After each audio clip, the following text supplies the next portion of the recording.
Hello, everyone. I'm Eric D'Souza, and welcome to our continuing series of author interviews from Crime Writers of Canada members who have been shortlisted for the Awards of Excellence. Joining me today is Hilary Davidson, who has been nominated for the Best Crime Short Story, sponsored by Mystery Magazine for her story Weed Man, which was published by Dell Magazine. Welcome, Hilary.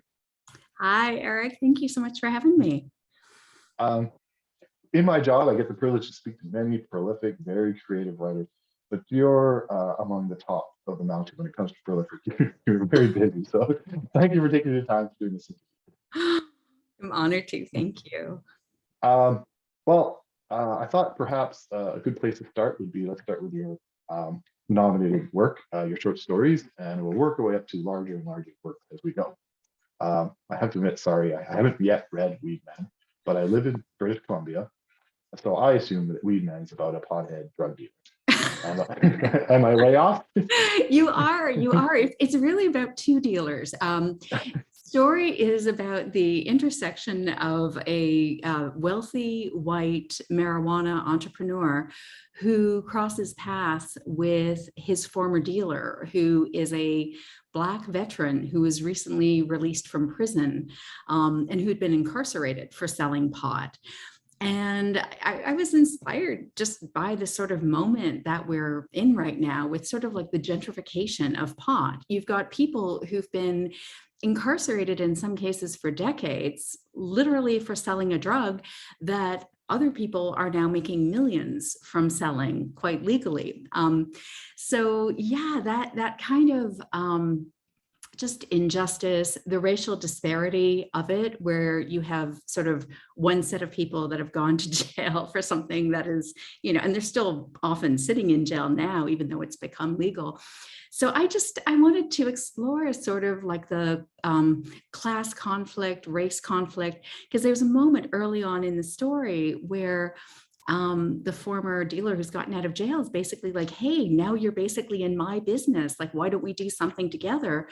And the white entrepreneur is just so offended by this idea that they're somehow on the same level or doing the same thing. And, I think we're seeing it play out in a lot of ways these days. So I love exploring tension. And so just dug into that with Weed Man.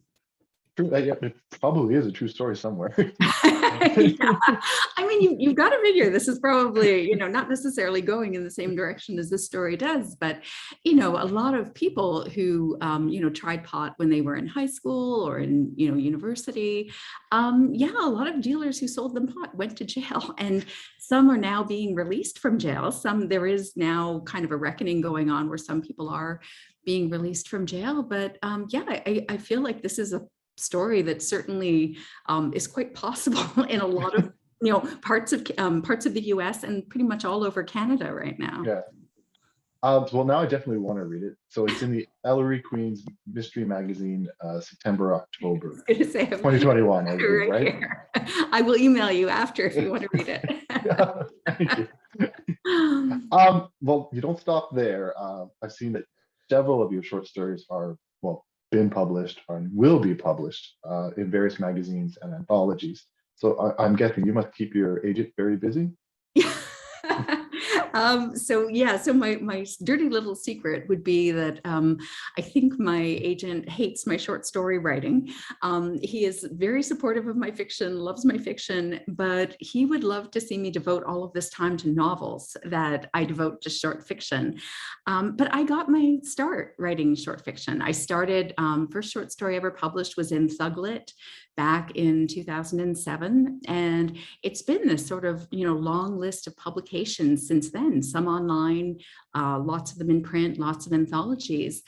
And I find that just, something I read or a conversation, maybe something I see on TV, all of these things, a text from a friend can like spark an idea for a story. And I would never get these things written as novels, but it's always like ways to explore ideas. So I've had, there've been 3 stories that have come out recently, or one is actually coming out next month. One is called Another Hooker, which is in an anthology called Under the Thumb, Stories of Police Oppression, which is actually a charity anthology to benefit Black Lives Matter of New Jersey. Oh. And yeah, I always feel with my story titles, I'm trying to make my parents proud. So Another Hooker doesn't sound great, but Another Hooker is about the dismissive attitudes of police towards the death of a sex worker. And, again, this, one of these issues where I feel like we're having more of a public conversation around it now, but, I really do like to explore these things. Another anthology that just came out was called Death of a Bad Neighbor. I have a story called King of the Castle.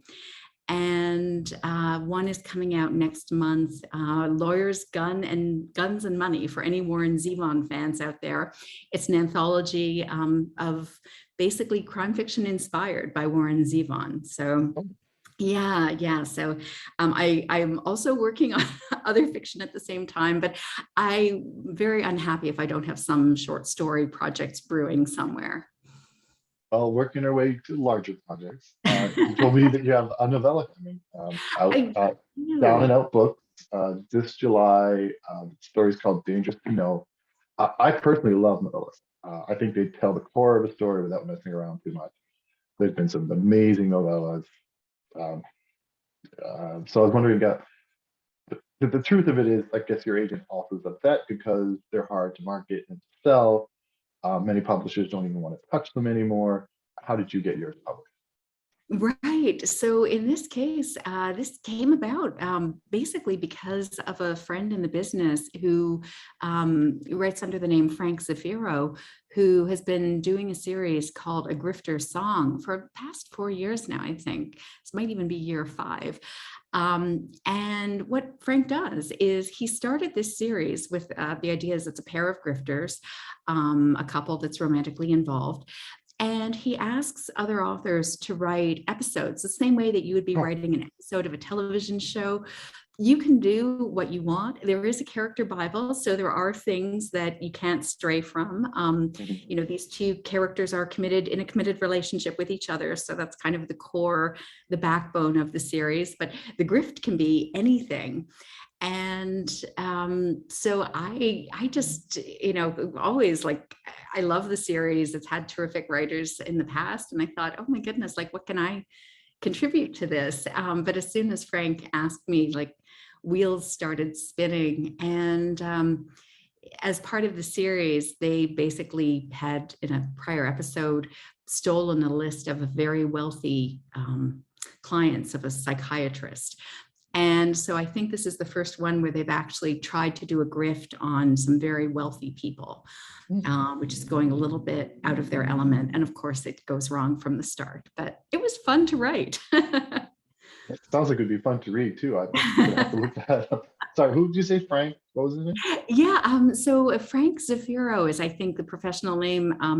Frank Scalise to his friends, but he's a talented writer. He's a podcaster, an editor.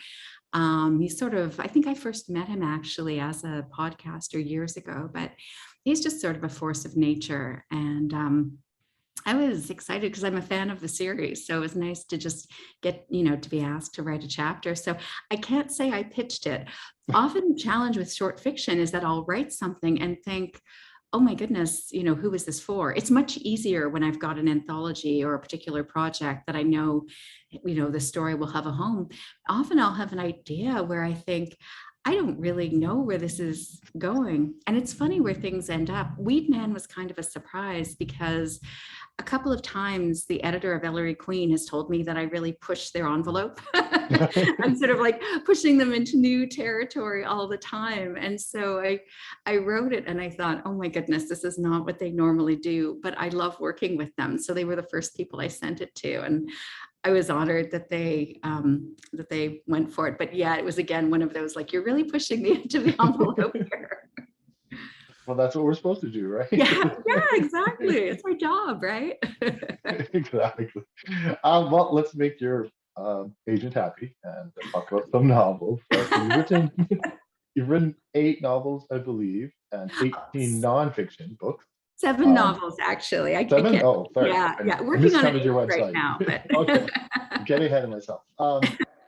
obviously we can't talk about all of them, so let's talk about your most recent, Her Last Breath. You were telling me you were very happy because you just reached 25,000 Amazon reviews, which is fantastic. I read Yeah. a few and I saw some off your website.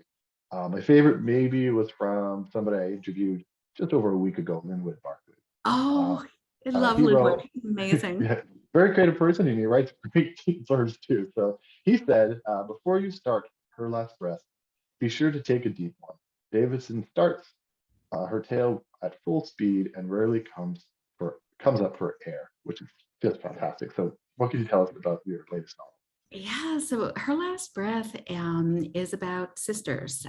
Basically, the main character of the book, Deirdre, has just lost her older sister, and she is estranged from her family, but goes to the sister's funeral. And while she's there, gets a message on her phone that her sister had arranged to send out before she died.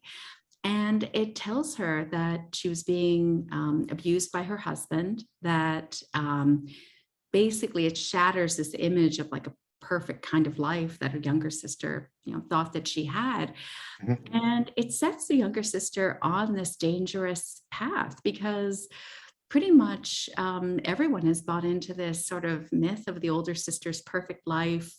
She married into a wealthy family. She's been very privileged, just sort of, image wise, it's like looking at someone's Instagram feed. It's like every photo is beautiful, everything is charming, everything is the best of the best. But it sends her sister on a journey where she starts to scratch the surface of her sister's life, and of course finds that absolutely nothing is like it seemed. But I will say the novel is much more complicated than that, because you also end up getting the perspective of the husband as well as you go through the book. So it was a very complicated dance, trying not to give away too much as I went along. But I think when I finished it, I felt like I never know if my books actually work. I need other people to tell me if they work.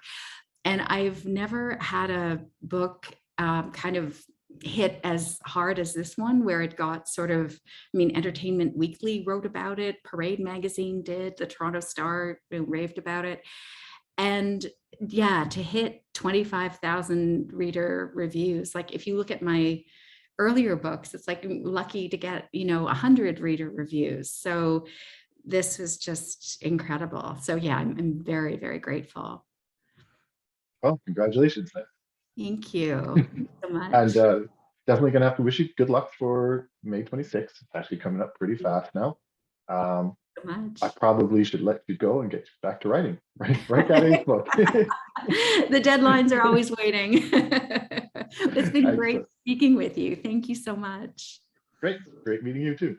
And to everyone out there, thank you very much. And I'll see you very soon.